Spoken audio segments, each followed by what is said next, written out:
Society has taught us a lie about strength. From the time we are children, we are told to stand tall, stand your ground, never back down. We look at the people who are stubborn, unmoving, and tough, and we say, wow, they are strong. But there is a paradox in nature. Have you ever noticed that the things that are the hardest are also the most brittle? Glass is hard, but it shatters. Iron is strong, but it snaps under pressure. If your definition of strength is never changing or never yielding, you are in danger. Because when the storm comes, and the storm always comes, the rigid things do not survive. Today, I want to tell you a story about two different ways to live. It is the story of a mighty king of the forest, and the humble grass that lived in his shadow. Once, in a lush green valley, a massive oak tree grew right next to a winding river. This oak was a giant. Its trunk was as wide as a house. Its roots went deep into the earth, anchoring it like steel cables. Its branches spread out wide, blocking the sun. It had stood there for 100 years. It had survived droughts and winters. It felt immortal.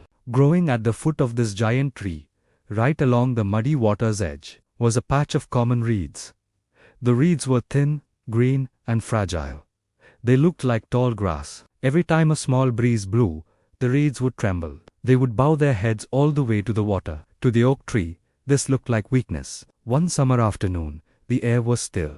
The oak tree looked down at the reeds and spoke with a booming, arrogant voice. "You poor, pathetic little things," the oak said. "Nature has been so cruel to you. Look at you. You have no spine. You have no wood. Even the slightest breeze makes you bow down in fear. You are slaves to the wind." The oak puffed out his chest of leaves. "Look at me," he boasted. "I stop the wind. I block the sun. I do not bow to anyone. I fight the elements, and I win. I am the king of this river." The reeds whispered back, their voices soft and rustling. "You are mistaken, great oak. We do not bow out of fear. We bow out of wisdom. We do not fight the wind because the wind is older than us. We respect the force of nature. We bend so that we do not break. You should learn to yield, or one day, a wind will come that you cannot stop." The oak laughed, a deep, wooden rumble. "Yield, never.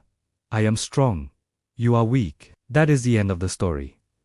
That evening, the sky turned a bruised purple. The air grew heavy and cold. The birds stopped singing. A hurricane was coming. It started with a whistle, then a howl, and finally, a roar. The wind came rushing down the valley like a freight train. The little reeds saw the wind coming. Immediately, they lay flat.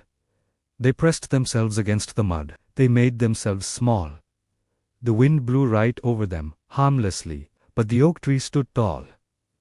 "I will not bow," he roared. He braced his roots. He stiffened his branches. He fought the wind with every ounce of his strength. For an hour, the battle raged.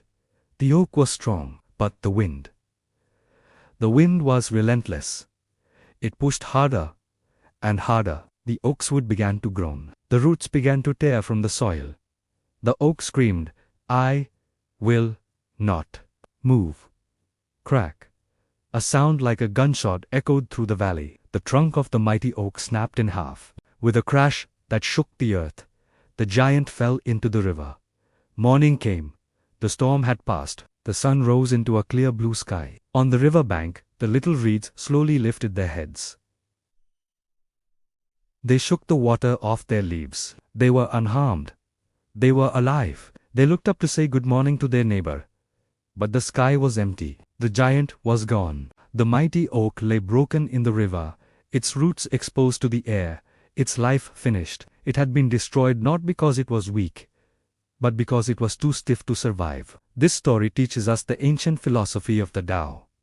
Lao Tzu wrote, "When a man is born, he is soft and weak. When he dies, he is hard and stiff." Thus, the hard and the stiff are companions of death. The soft and the weak are companions of life. Look at your own life.